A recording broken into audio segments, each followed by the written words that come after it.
اللہ سبحانہ و تعالیٰ کے پاک نام سے شروع جو بڑا مہربان اور نہایت رحم فرمانے والا ہے۔ ناظرین اکرام، حضرت امیر خسرو رحمۃ اللہ علیہ حضرت نظام الدین اولیاء محبوب الہی رحمۃ اللہ علیہ کے جید خلفاء میں سے تھے۔ آپ کا مزار پر انوار دہلی شریف انڈیا میں ہے۔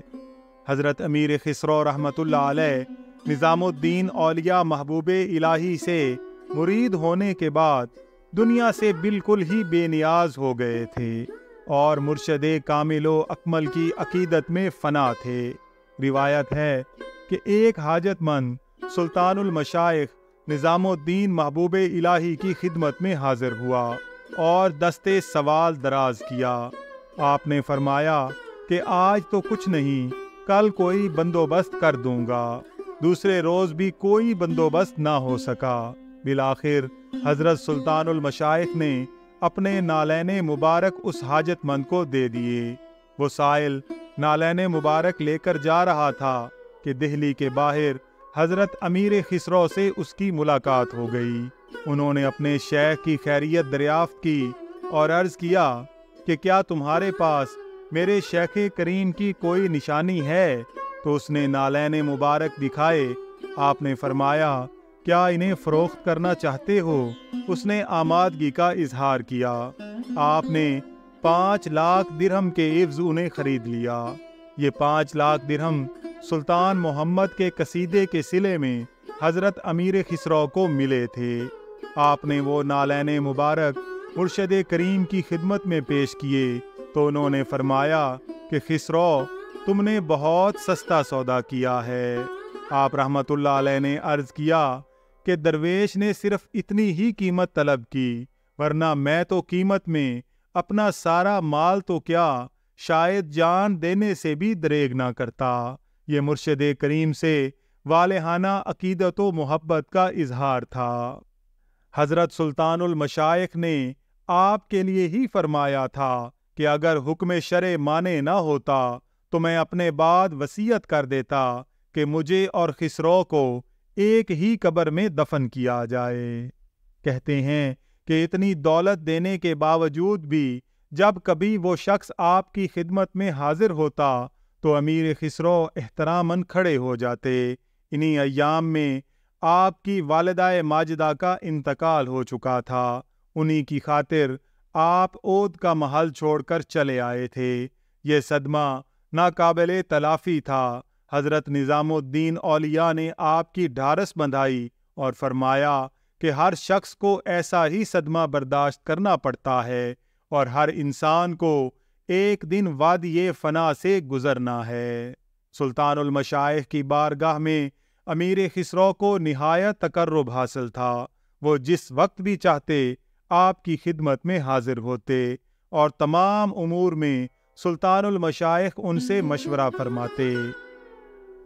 اگر اعلیٰ مریدوں میں سے کوئی سلطان المشائخ کی خدمت میں درخواست پیش کرنا چاہتا تو وہ امیر خسرو کو وسیلہ بناتا، جیسا کہ شیخ نصیر الدین محمود چراغ دہلی رحمۃ اللہ علیہ نے ایک مرتبہ اپنی ایک ضروری بات آپ کے ذریعہ مرشد کریم خواجہ نظام الدین اولیاء کی خدمت میں پیش کی۔ حضرت خواجہ نظام الدین محبوب الہی رحمۃ اللہ علیہ کی عمر مبارک جب 95 برس کی ہوئی تو آپ نے ایک دن خادم کو حکم دیا کہ سارا مال و اسباب غربا اور مستحق لوگوں میں تقسیم کر دیا جائے۔ چنانچہ حکم کی تعمیل ہوئی، نماز عصر ادا کی اور اللہ کو پیارے ہو گئے۔ سلطان المشائخ کی رحلت کے وقت حضرت امیر خسرو دہلی میں موجود نہ تھے۔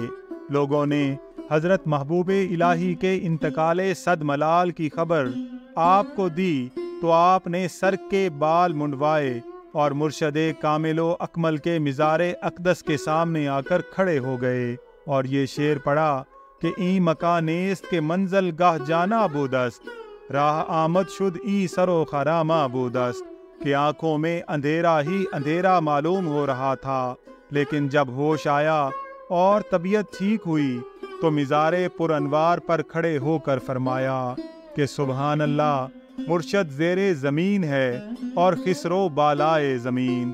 اپنا سر مزار اقدس پر دے مارا ہوش و حواس جاتے رہے اور پھر یہ ہندی دوہا پڑا کہ گوری سودے سیج پر مکھ پر ڈالے کھیس، چل خسرو گھر اپنے ساج پئی چودیس۔ جب کچھ افاقہ ہوا تو فرمایا کہ اے مسلمانوں، میں کون ہوتا ہوں اور میری کیا ہستی ہے کہ میں ایسے بادشاہ کے لیے روں، لیکن میں تو اپنے لیے روتا ہوں کہ سلطان المشائخ کے بعد میری زندگی بھلا کس کام کی۔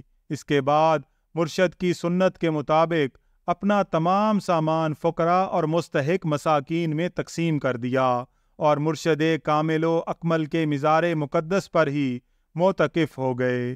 6 ماہ تک اسی کشمکش اور درد و کرب کے عالم میں گزارے، سیاہ لباس زیب تن کر لیا اور جدائی کے اشعار ہر وقت آپ کی زبان پر جاری رہتے، حتیٰ کہ آپ اس دنیا سے چلے گئے اور اپنے مرشد کریم سے جا ملے۔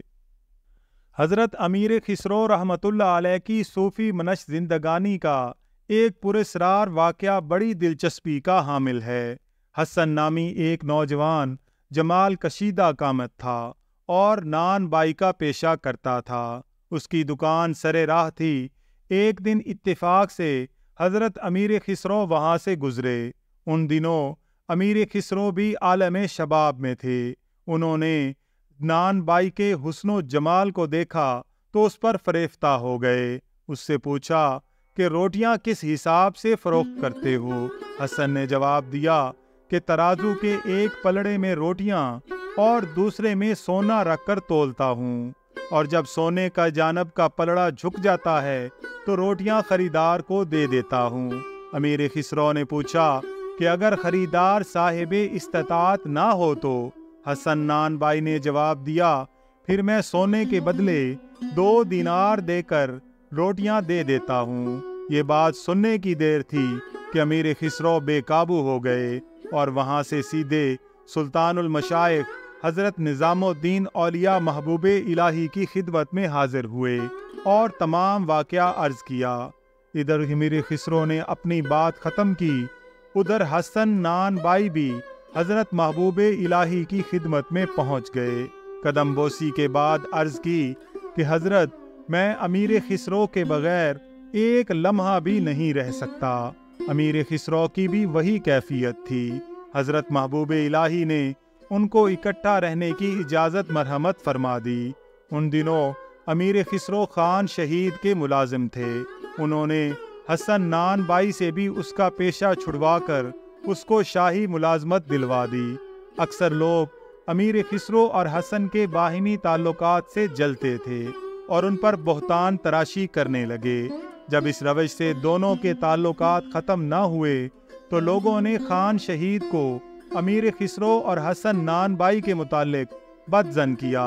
خان شہید نے ایک فرمان جاری کیا جس میں امیر خسرو اور حسن نان بائی کو پابند کیا کہ وہ دونوں ایک دوسرے سے نہ ملیں، مگر دونوں نے فرمان کی بالکل پابندی نہ کی۔ اس پر خان شہید نے حسن نان بائی کو کوڑے لگوائے اور پھر امیر خسرو کو طلب کیا۔ جب امیر خسرو دربار شاہی میں آئے تو انہوں نے ان کوڑوں کے نشان اپنے جسم پر دکھائے جو حسن نان بائی کو لگوائے گئے تھے۔ خان شہید نے جب یہ صورتحال دیکھی تو اس کو احساس ہوا کہ لوگوں نے حسد کی آگ میں جلتے ہوئے نہایت سنگین الزام عائد کیا ہے، حالانکہ حقیقت میں تمام معاملات صاف ہیں۔ جو وہ بڑا شرمندہ ہوا اور آپ سے اور حسن سے معافی مانگی۔ امیر خسرو بولے کہ خدا ان لوگوں کو بھی معاف کرے جنہوں نے ہم پر الزام لگایا اور جو حسد کا شکار ہوئے۔ یہ حسن نان بائی بعد میں حسن سنجری کے نام سے مشہور ہوئے۔ ان کا اصل نام نجم الدین تھا۔